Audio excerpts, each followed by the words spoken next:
کیونکہ اس وقت ہم دیکھ رہے ہیں ملک میں جو حالات ہیں وہ کسی طور بھی بنتے نظر نہیں آ رہے, اور اس گورنمنٹ کو جو چیلنجز ہیں, جو یہ ذمہ داری اٹھانے کے لیے آئے تھے, یہ جو بے روزگاری اور غربت کو دور کرنے کے لیے بتائے جاتے تھے کہ جی ہمارے پاس وہ تمام تر حل موجود ہیں, اور ایک امپورٹڈ وزیر خزانہ لا کے بھی یہ بتانے کی کوشش کی گئی کہ یہ تمام جو ہے وہ سیاست سے ہٹ کے جو ہماری اس وقت صورتحال ہے, جو ملک کی معیشت کی صورتحال ہے, اس کو ایک دم بہتر کر دیں گے. یہ ان تمام تر وجوہات کی بنا پر غالباً وہ خاطر خواہ رزلٹس نہیں لے سکے. تو اس تمام تر تناظر میں جبکہ آرمی چیف جو ہیں قمر جاوید باجوہ صاحب, وہ بھی آلموسٹ ریٹائرمنٹ کا وقت ان کا بہت قریب آ گیا, اب تو ایک ہفتے سے بھی شاید کم کا وقت رہ گیا, اور نئے آرمی چیف کی تعیناتی جو ہے وہ اس وقت جو ہے وہ بہت بحث کا حصہ ہے. تو آپ کیا سمجھتے ہیں کہ یہ جو اس وقت کی صورتحال ہے, اس پہ یہ ملاقات یہ کتنی پر اثر ثابت ہوگی؟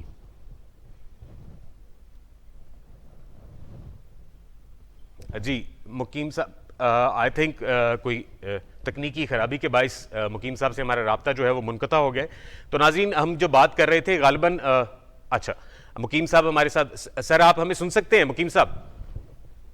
جی میں سن رہا ہوں, میں نے آپ کا سوال بھی سن لیا. میں عرض کرنا چاہوں گا سر پلیز کہ اس ان کی جو یعنی سب سے بڑے میجر الائی ہیں پی ڈی ایم کے, وہ آصف علی زرداری ہیں, اور اس رجیم چینج کے ماسٹر مائنڈ بھی وہی تھے. اور اب یہ ہے کہ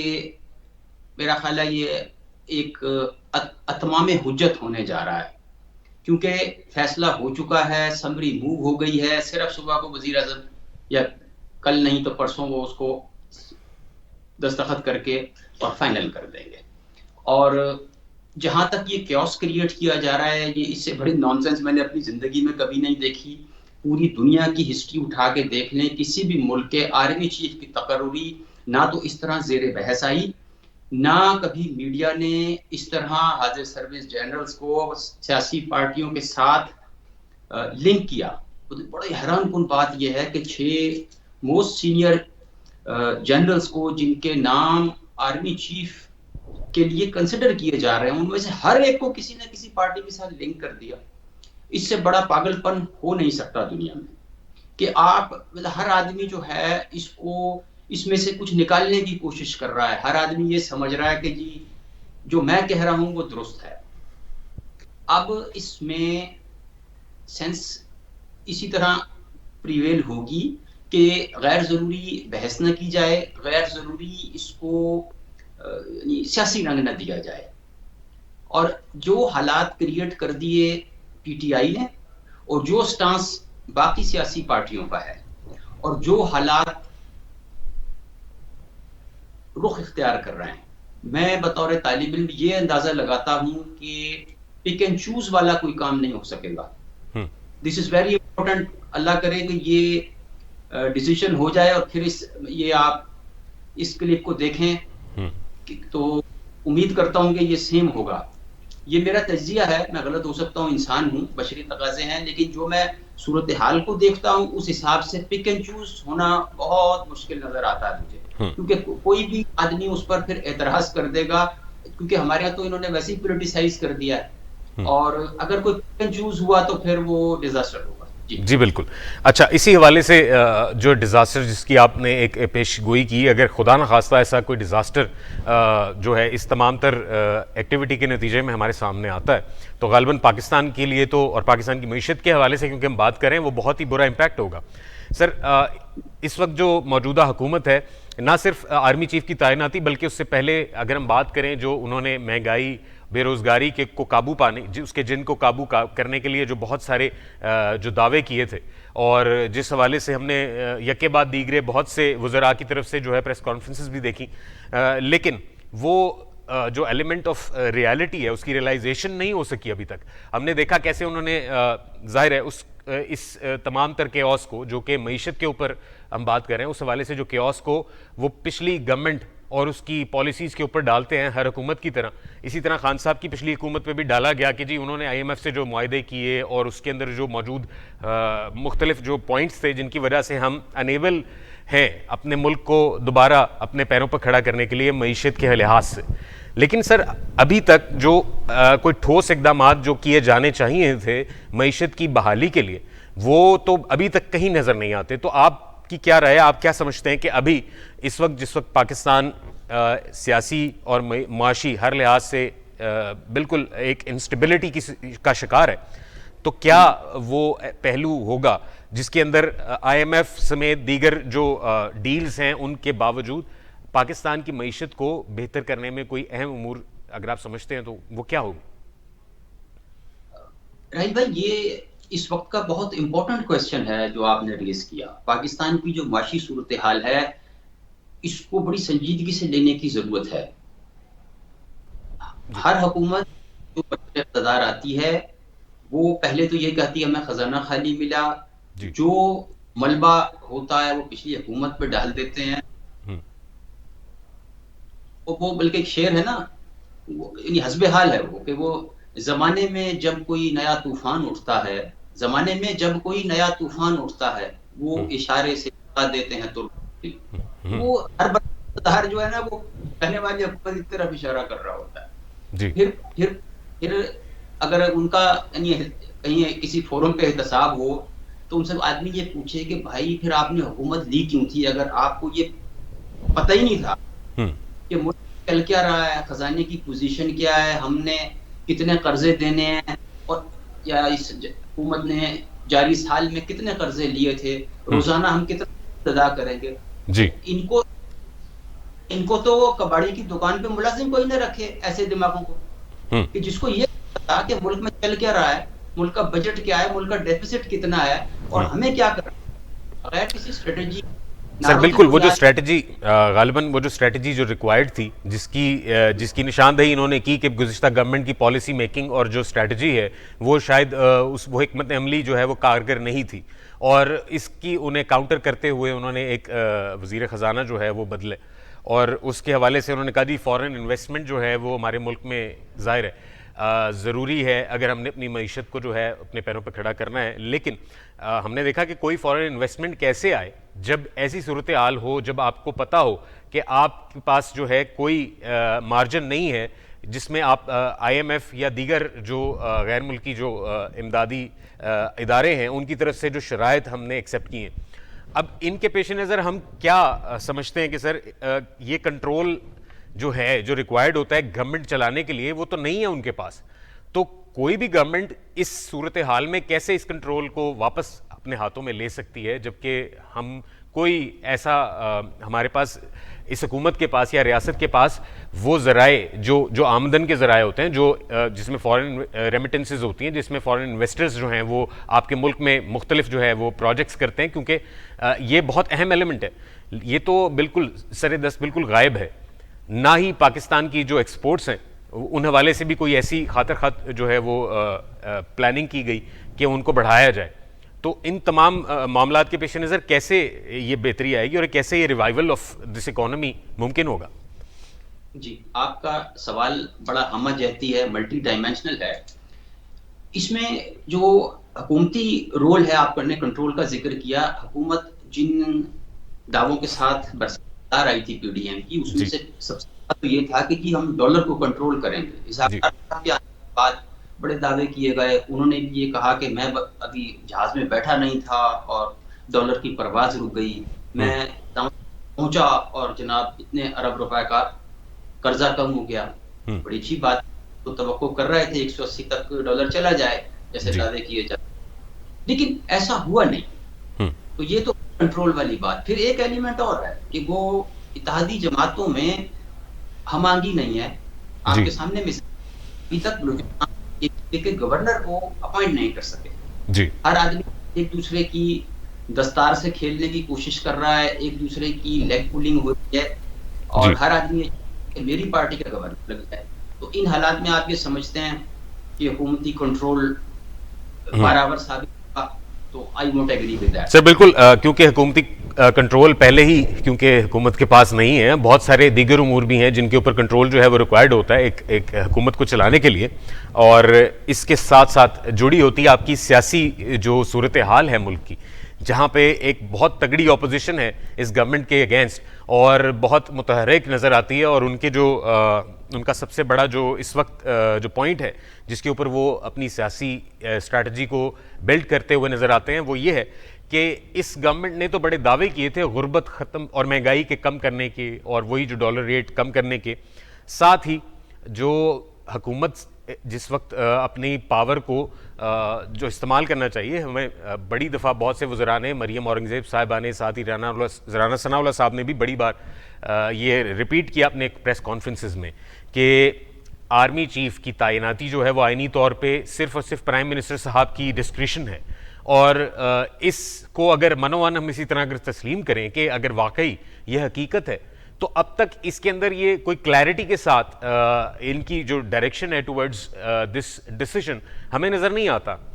بڑے بھائی سے لندن میں ملاقات بھی غالباً کی اور وہاں سے بھی شاید کچھ خاطر خواہ جو ہے وہ نتائج ابھی تک نہیں آئے۔ آج جو زرداری صاحب کے ساتھ ملاقات ہے غالباً وہ بھی اس میں زیر بحث ہوگا، یہ بہت اہم امور ہے۔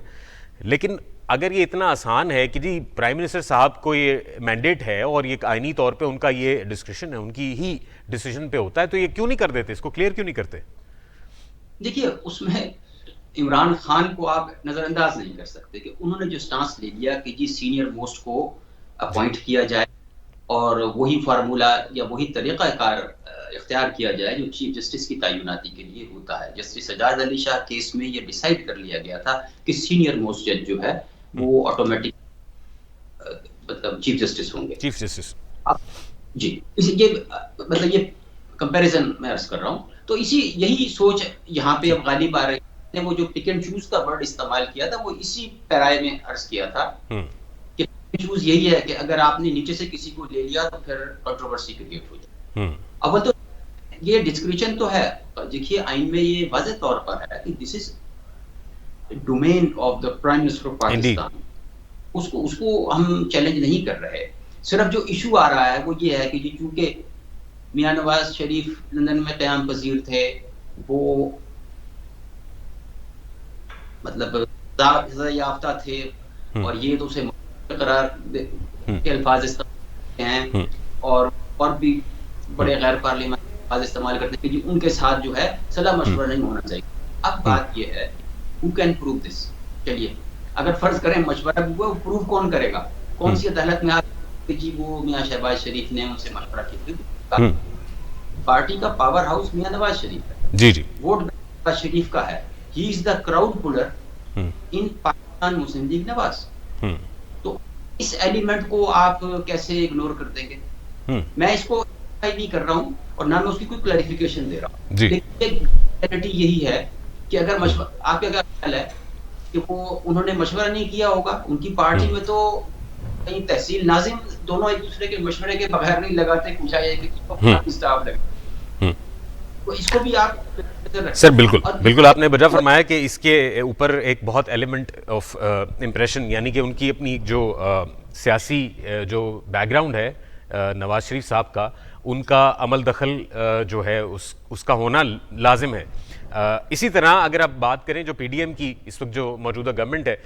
آپ کو مجھے لگتا ہے میری رائے کے مطابق جو اس وقت جو ایک ملاقات چل رہی ہے، شاید جو ایک کنسنسس ریکوائرڈ ہوتا ہے فرام آل دا پارٹیز جو کہ ان کی کولیشن ہے،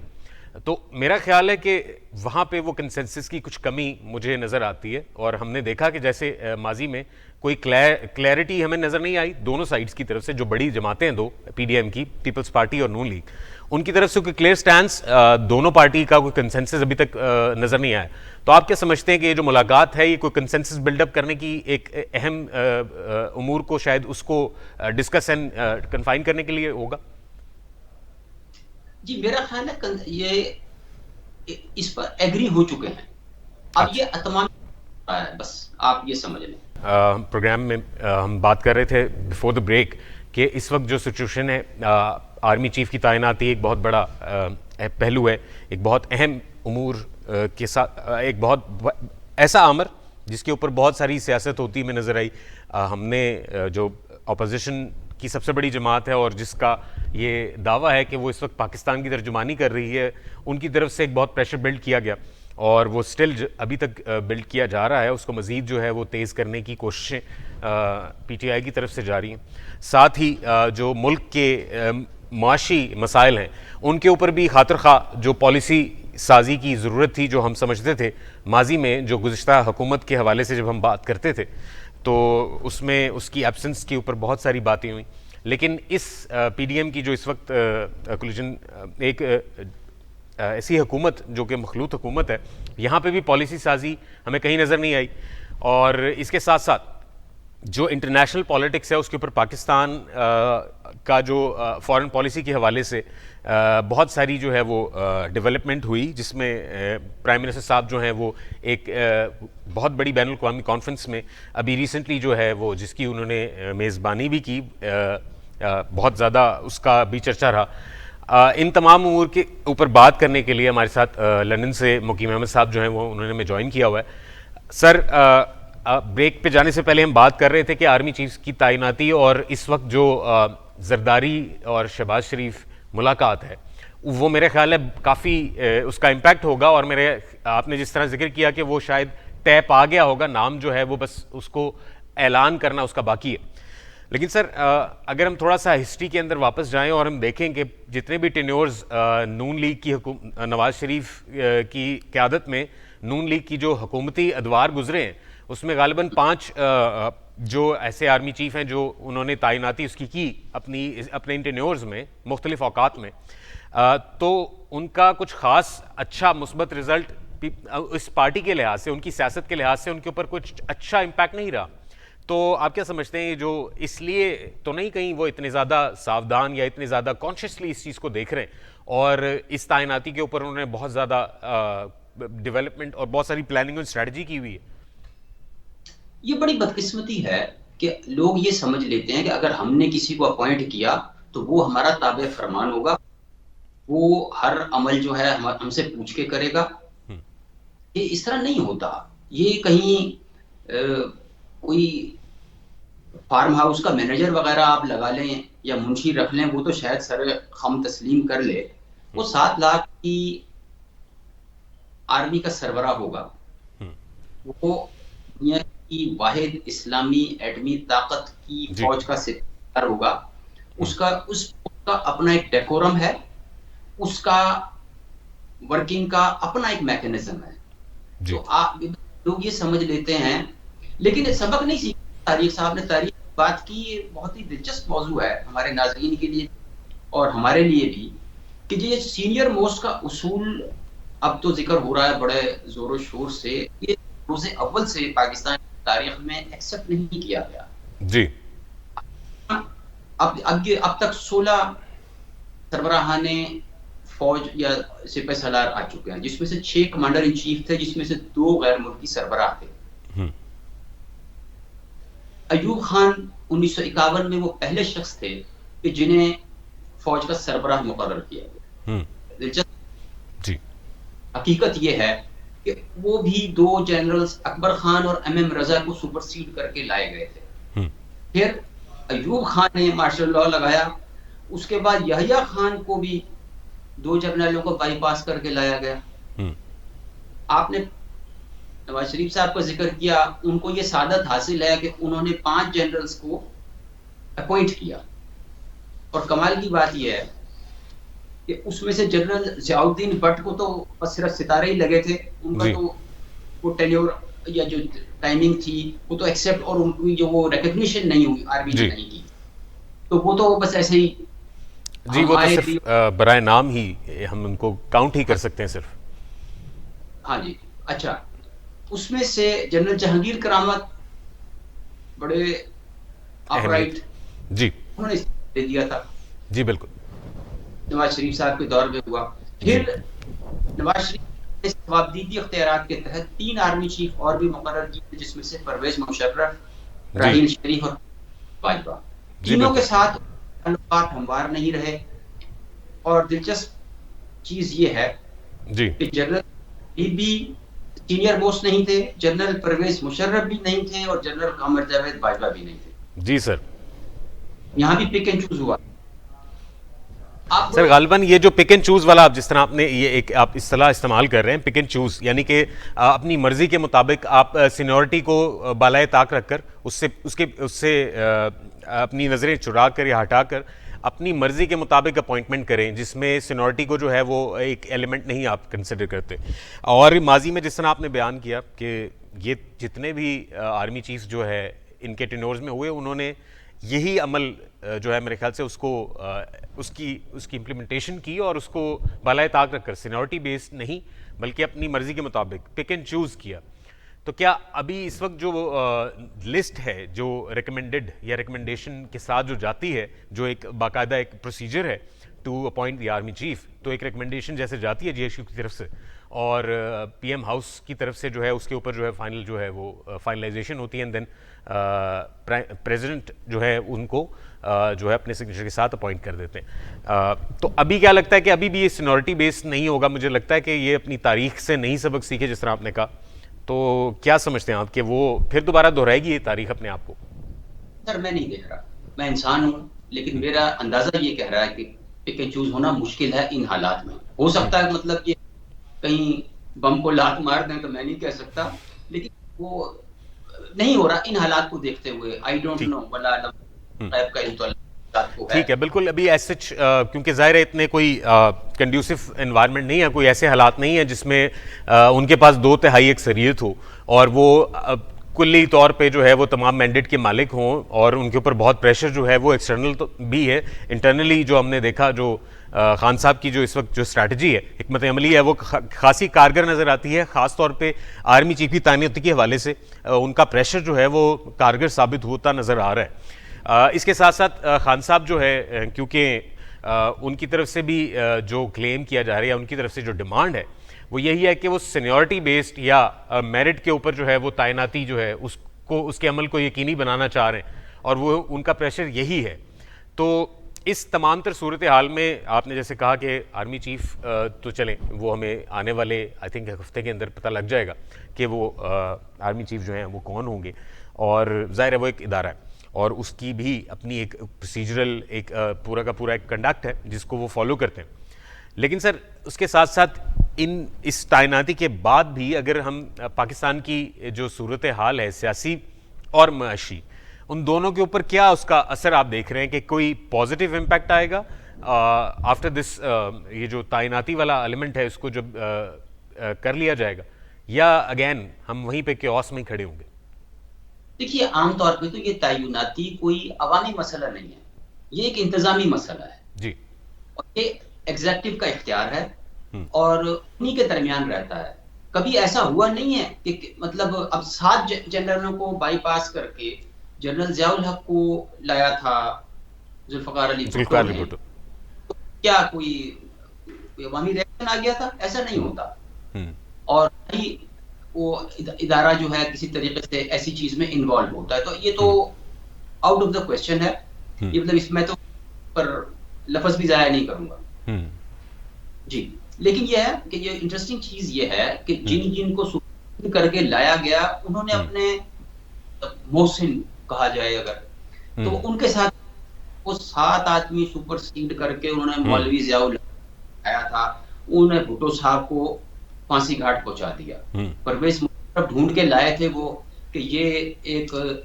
مہاجر بیک گراؤنڈ کا بندہ ہے جس کا پیچھے ہے, نہ اس کی کوئی سیاسی بیک گراؤنڈ ہے, نہ یہ مسئلہ بنے گا. وہ اگلے نے جناب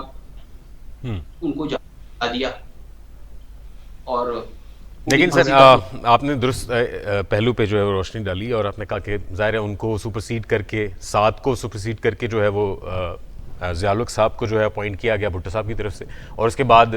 مشرف صاحب کے حوالے سے بھی یہی ایک عمل ہم نے دیکھا کہ سپرسیڈ کیا انہوں نے بھی اپنے سینئرز کو اور ان کو اپوائنٹ کیا گیا. اکانومی اینڈ پالیٹکس دونوں حوالوں سے ملک میں جو ایک دیگر صورتحال ہے وہ کیسے بہتر کی جا سکتی ہے, وہ کون سے ایسے عوامل ہوں گے جو اس کو بہتر کریں گے. ہمارے ساتھ موجود ہیں مقیم احمد صاحب. مقیم احمد صاحب, آپ کیونکہ ابھی ہم بات کر رہے تھے آف کیمرہ بھی, اور ایک بڑا ایک اہم ٹاپک, ایک بہت اہم پہلو ہے جس کے اوپر غالباً بات ہونا زیادہ ضروری ہے, جو چیئرمین سینٹ کی کے حوالے سے جو کچھ چہمہ گوئیاں ہو رہی ہیں اور بات کی جا رہی ہے کہ شاید ان کا استعفیٰ بھی مانگا جا رہا ہے, وہ ذرا آپ اپنے ناظرین کے حوالے سے ذرا بتائیے کہ کیا یہ معاملہ ہے اور یہ کیوں اس وقت ایک اور ایک جہت دی جا رہی ہے، جبکہ پہلے ہی بہت ساری ایسی ڈیولپمنٹس ہیں، بہت ساری ایسی جو ہے ڈائیورژنز ہیں ان فرنٹ آف پاکستان، اور یہ ایک اور ڈائیورژن کریٹ کرنے کی کیوں ضرورت محسوس ہو رہی ہے؟ جی، پی ٹی آئی جو تھی مطلب ہے وہ صادق سنجرانی سے ذرا ٹف سٹانس ایکسپیکٹ، خاص یہ میں آپ کو بڑی حیرت انگیز بات بتانے جا رہا ہوں کہ جس یہ 9 اپریل کا رات کو ہمیں اطلاع، بلکہ 10 کی رات کو ہمیں یہ پتہ لگ گیا تھا کہ صادق سنجرانی نے دوسری پارٹیوں کو یہ یقین دہانی کرا دی تھی کہ بس مجھے نہ چھیڑنا، آپ کا کوئی مسئلہ نہیں رکے گا. ٹھیک. اچھا، اگر مجھ تک یہ اطلاع آ سکتی ہے تو وہاں تک بھی پہنچی ہوگی. جی. اب یہ اعظم سواتی کے مسئلے پر انہوں نے چونکہ ہاؤس بھی چلانا ہے اور پی ٹی آئی کی اکثریت ہے نہیں، وہ دو چکی کے پاٹ میں پس رہا ہے بندہ. اوپر سے بیک گراؤنڈ یہی ہے کہ وہ ان کو اسٹیبلشمنٹ کا آدمی سمجھا جاتا ہے، کیونکہ ہر حکومت میں فٹ ہو جاتے ہیں. وہ یوسف رضا گیلانی کے بھی معاون خصوصی رہے، وہ جناب نواز شریف کی گورنمنٹ میں بھی بینیفیشری تھے، وہ پی ٹی آئی کی حکومت میں بھی سینٹ کا چیئرمین بن گئے، جو پروٹوکول کے حساب سے یہ چوتھے نمبر پہ آتا ہے حکومتی سطح پہ. تو وہ بڑا حیران کن ہے لوگوں کے لیے. اب اعظم سواتی کے چکر میں یہ جو کیس ہوا تھا ان کی اور ان کی اہلیہ کی ویڈیو لانچ، جسے ایف آئی اے نے کہہ دیا کہ یہ فیک ہے، اور اعظم سواتی اس میں نام لے لے کے لوگوں پر الزام لگا رہے تھے. Sadiq Sanjrani P T I جو تھی وہ ایک ٹف سٹانس ایکسپیکٹ کر رہی تھی جو انہوں نے نہیں دیا. اب انہوں نے اچھا ان کو یہ پیغام بھیجا گیا کہ آپ استعفیٰ دے دیں، انہوں نے استعفیٰ دینے سے انکار کر دیا. اب ان کو یہ کہا گیا کہ آپ کے خلاف عدم اعتماد کی تحریک آ سکتی ہے، لیکن P T I not in a position کہ وہ ان کے خلاف وہ تحریک عدم اعتماد لے. جی. تو انہوں نے پی ڈی ایم اور بلوچستان کی علاقائی پارٹیوں سے روابط شروع کر دیے ہیں کہ تاکہ ان کی حمایت مل جائے. لیکن سر یہ حمایت مجھے نہیں لگتا کہ کوئی اس کے اندر کوئی نیچرلی یہ پاسبل ہوگی، کیونکہ ہم نے دیکھا کہ ان کی آپس میں کسی طور بھی کوئی بیک ڈور ڈپلومیسی کے حوالے سے بھی بات کریں تو وہ کوئی کسی قسم کا مارجن تو نہیں دیتے. خان صاحب میں سمجھا نہیں آپ کی بات. سر آپ نے بھی ذکر کیا کہ جیسے سنجرانی صاحب کے اگینسٹ جو انہوں نے بیک ڈور ڈپلومیسی شروع کی ہے، کہ جہاں پہ بلوچستان کی بھی جو لیڈرشپ ہے اس سے بھی رابطے کیے جا رہے ہیں کہ آپ ان کے اگینسٹ جو ہے ووٹ آف نو کانفیڈنس یا ان کے اگینسٹ آپ ایسا ایک معاملہ. نہیں سر، میں نے یہ صادق سنجرانی اپنی سیٹ بچانے کے لیے ان سے تعاون مانگ رہے ہیں. تعاون مانگ رہے ہیں. ٹھیک. اور میں یہ آپ کو کنفرم کر سکتا ہوں کہ جے یو آئی نے اور بی این پی مینگل نے کوئی واضح جواب نہیں دیا، اور باقی پارٹیوں کو بھی انہوں نے مفاہمت کے پیغامات بھیجے ہیں. لیکن یہ ہے کہ پی ٹی آئی کی بغض میں کچھ نہ کچھ ان کا بھلا ہو جائے گا، کیونکہ وہ اس وقت انہیں بھلا گروپ مل جائے گا سینٹ میں. سر یہ سیاسی جو جوڑ توڑ ہے یہ تو ہم نے بہت سارے اور بہت امپورٹنٹ ہے کیونکہ سیاست کا حصہ ہے، اور اسی طرح کے جوڑ توڑ کے بعد ہی ہم نے جو ہے پی ڈی ایم کی اس وقت موجودہ حکومت ہے وہ بھی اس وقت قائم ہوئی. ساتھ ہی ہم نے دیکھا کہ کچھ ایسے معاملات جن کے اوپر غالباً بہت اہم توجہ دی جانی چاہیے تھی، جو کہ ہمارا اور آپ کا یعنی کہ پاکستان کے عام عوام کا مسئلہ ہے، اس کے اوپر کوئی بات چیت، کوئی ایسی اسٹریٹجی، کوئی ایسی پالیسی جو کہ بنائی جانی چاہیے تھی، جس کے اوپر بہت ساری ایک لسٹ ہے جو کہ اتنی طویل ہے کہ شاید ہمارے پاس پروگرام کا وقت جو ہے وہ ختم ہو جائے اور کئی پروگرامز چاہیے. تو اس حوالے سے ہم یہی دیکھ رہے ہیں کہ ہماری جو سیاسی لیڈرشپ ہے، چاہے وہ اس وقت اپوزیشن میں بیٹھی پاکستان کی سب سے بڑی جماعت جو پی ٹی آئی ہے جس کو وہ کہتے ہیں ہو، چاہے وہ پیپلز پارٹی ہو یا پی ڈی ایم کے اور دیگر جماعتیں یا نون لیگ سمیت، ان کی جو سیریسنیس ہے towards real issues in development, in terms of development, economy, economic stability یا پولیٹیکل اسٹیبلٹی، وہ تو کہیں پہ نظر نہیں آتی. وہ کون کرے گا؟ دیکھیے، اسٹیبلٹی اور اسٹریٹجی دو چیزیں آپ نے کہیں. اسٹریٹجی کا ایشو جو پہلے کر لوں تو سیلاب انٹر ریلیٹڈ ہے، میں نے اس لیے دونوں کو نریٹ کر دیا. جی سر، دیکھیے اس میں سیلاب زدگان کی امداد کے لیے عالمی اداروں کو ایک کنسالیڈیٹڈ اور اوتھینٹک رپورٹ یا سروے چاہیے ہوتا ہے حکومت کی جانب سے، جی وہ ابھی تک کمپلیٹ کر کے نہیں دیا، 3 ماہ سے اوپر ہو چکے ہیں۔ ہم، عالمی اس وقت وہ گرانٹ ایڈ ریلیز کرتے ہیں جب ان کے سامنے فیکٹرز ہوں اور ہم، پروفز ہوں کہ ہم، اتنا نقصان ہوا ہے اور اتنا ہم کچھ کنٹریبیوٹ کر سکتے ہیں۔ اب یہ ایک بہت بڑا لیپس ہے، اور کئی تھنک ٹینکس اور این جی اوز اور کئی عالمی ادارے یہ کہہ رہے ہیں کہ ہم، یہ جو ان کو ریہیبلیٹیٹ کرتے ہوئے 5 سے 7 سال لگ جائیں گے، ہم، اور $800 ملین کا نقصان ہو چکا ہے، اور ہم، یہ جو پوری ریہیبلیٹیشن اور یہ پورا اگر کبھی اللہ نے کرم کیا تو 30 سے 40 ارب ڈالر کا ایسٹیمیشن ہے۔ ہم، تو یہ اس سے بڑا لیپس اور کیا ہو سکتا ہے کہ ہم، اس کسی کو فکر نہیں ہے کہ ہم۔ یہ 3.5 کروڑ لوگ جو سیلاب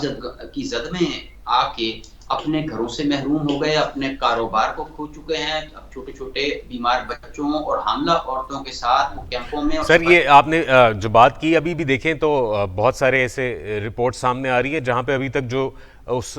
نکاسی آب کا بھی جو ہے باقاعدہ انتظام نہیں کیا گیا، جہاں پہ جو سیلاب سے متاثرہ علاقے ہیں اور وہاں پہ بیماریاں جو ہیں وہ بے شمار قسم کی جو ہیں وہ پھیلی ہوئی ہیں، جو آبادی ہے وہاں پہ رہنے کی اور کھانے پینے کی بیسک سہولیات جو ہیں وہ بھی اویلیبل نہیں ہیں۔ تو اتنا ڈیلیڈ، اگر آپ جس طرح آپ نے ذکر کیا کہ 7 سال کا ایک لمبا عرصہ شاید درکار ہو اس رپورٹ کو کمپائل کرنے میں، تو اس کا مطلب ہے نہیں کہ یہ نہیں تو نا کی صورتحال ہو گئی سر۔ راہیل بھائی، اس کو رپورٹ کو کمپائل کرنے میں نہیں، ان کو ریہیبلیٹیٹ کرنے میں، ان کی دوبارہ ایگزیکٹلی آباد سر۔ کا۔ جی اچھا، جو ریہیبلیٹیشن کا جو پروسیس ہے ظاہر ہے کیونکہ ایک لمبا پروسیس ہے، بہت بڑی آبادی کی جو ہے جو متاثرہ ہے، اور بہت ایک وسیع تر علاقہ ہے جہاں پہ پانی جو ہے اس نے اپنے جو بہت ڈیوسٹیشن پھیلائی۔ اس لحاظ سے انٹرنیشنل لیول پہ جو ہمارے وزیر خارجہ ہیں ان کی کچھ ہمارے سامنے اسٹریٹجیز یا ان کا جو لاہ عمل تھا وہ خاصا انہوں نے جا کے یو این میں بھی کافی اس کو ڈیفینڈ بھی کیا، اور اپنے اس پورے کے پورے نیریٹو کو بلڈ کرنے کی کوشش کی پاکستان کے حوالے سے کہ جو گلوبل وارمنگ ہے شاید پاکستان ایک ایسا ملک ہے جو اس سے کافی سیریسلی افیکٹڈ ہے، اور اسی کو آگے لے کے وہ ابھی لیٹسٹ جو انٹرنیشنل کانفرنس ہوئی اس حوالے سے بھی انہوں نے کافی جو میڈیا سے بات کرتے انہوں نے کہا جی بہت اچھی ہماری کارکردگی رہی ہے، جس کے اوپر جو ریزلٹس ہیں وہ بڑے دیدنی ہیں۔ تو سر وہ ریزلٹس اگر ہیں تو ابھی تک وہاں نکاسی اب آپ جیسی جو بیسک چیز جو ہو جانی چاہیے تھی وہ بھی نہیں ہے، نہ کوئی ایسی صورتحال ہمیں نظر آتی ہے کہ مستقبل قریب میں یا ایسا کوئی عمل میں لائی جا سکے۔